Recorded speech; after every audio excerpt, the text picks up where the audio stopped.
Now, does that feel different from the first time? From the first time, yes, most definitely. It feels stronger now. So the first time, he couldn't hold that tension there. It let loose, and my finger came straight through. So I felt like he had what I would call maybe a double crush syndrome, right? Good morning, Baltimore. It's Dr. Jeff Kalkstein with Kalkstein Chiropractic, your Baltimore area chiropractor, and it's early in the morning. I have Bob with me, right? And Bob, this is what you've been here 4 times already? 4 times. And this will be his 5th visit. What brought you in? I have a pain radiating down my arm into these 3 fingers here. And they're still numb from a standpoint of, they feel like they're asleep. Asleep, yeah. How long have you had it for? A good 5 weeks now. 5 weeks. And you recall how it happened? Initial time I was laying in bed and woke up with my arm asleep. And I just felt like I had laid on my arm incorrectly that night, and it just wouldn't go away. Your bed or a different bed? A different bed. Different bed, yeah. Okay. And that was about 5 weeks ago? Yes. So who did you first see for the problem? My primary care doctor, Dr. Mark Saba. Did you see him in person? Yes. Okay. And what was his thoughts on what was going on? Well, immediately he thought he knew what it was. Okay. And he made a comment to me about a nerve leading down the arm and into the fingers. And that I had pinched a nerve of some sort or had a nerve issue. He didn't say it was carpal tunnel, but he did say that it was something mechanical that I could get fixed. And then did he send you over here? Yes, he referred me to you. Yeah, that's awesome.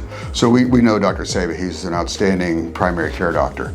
So when Bob came in, we examined you, right? We checked the range of motion of your neck, and we found a little bit of a restriction turning to the left. Turning to the left, which happens to be the same side this is on. Right. And then turning to the right was not as restrictive.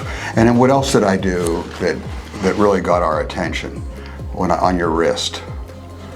You tapped it. You kind of twisted my wrist this way and kind of like did that, and you did it on this side, on the right side, and it didn't feel at all like it is on this side. And what happened when I tapped on it? What happened? It kind of sprung. It gave me a sensation back up the arm. And did it even go into your fingers at all? Oh yes, most definitely. Yeah. And then I did one other thing. I checked his muscle strength, and I checked at the fingers like that. So I do it after I treat him. So let's just do it right now. Hold that for me. You see this one?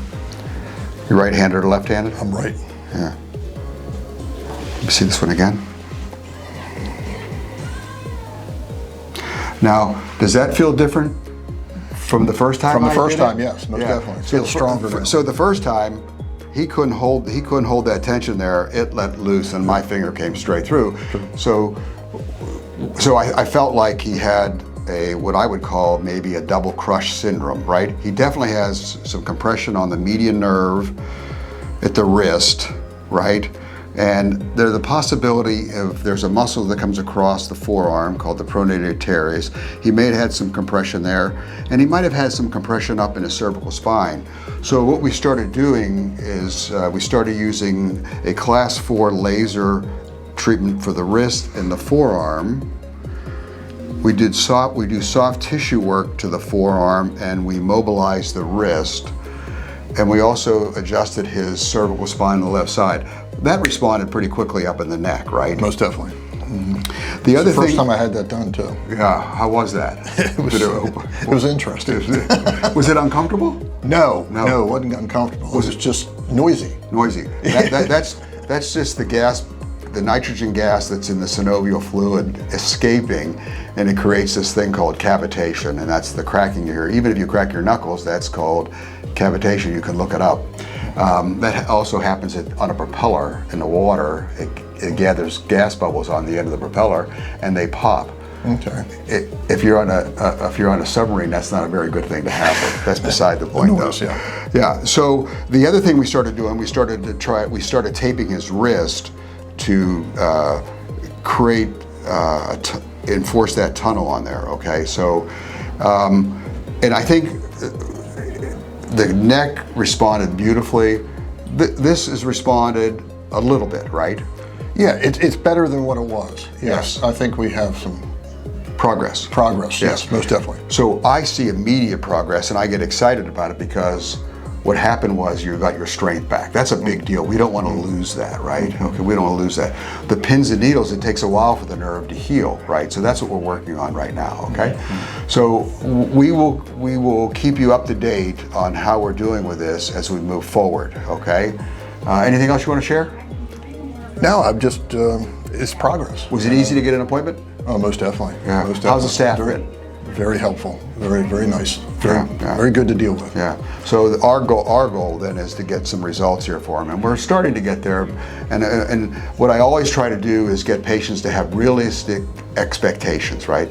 This takes a little longer than of a joint just not moving, right?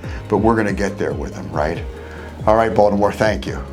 All right. Good. Great. Okay.